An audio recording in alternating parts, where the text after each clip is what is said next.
Good evening and welcome to the 5th edition of Powerslide. In today's discussion, instead of an article today, we're going to be discussing Mercedes' new S-Class with its new tech and features. So why is this important? Why are we talking about the S-Class today? Well, I just wanted to bring out a short little discussion question that I wanted to ask all of you. To begin, new cars tend to have fixed their handling. They tend to fix a lot of what makes it a car. In recent years, cars seem to have more and more software, screens, voice activation, and all kinds of different controls.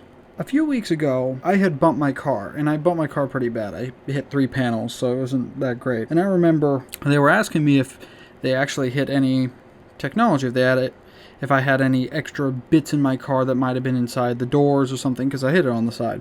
My discussion today is more technology in a car really that needed? I understand, cruise control, having more smart stuff, but what about the revs on the engine? What about the gas meter? Do more of these things need to be electronic? I understand that it would have less moving parts or less parts in general, maybe bringing down the cost, but with things like Apple recently and right to repair only moving by inches, do you think that this could potentially affect cars even more and more? Mercedes is not known for being cheap. So, a genuine question. Where do you think cars are going to go in the future?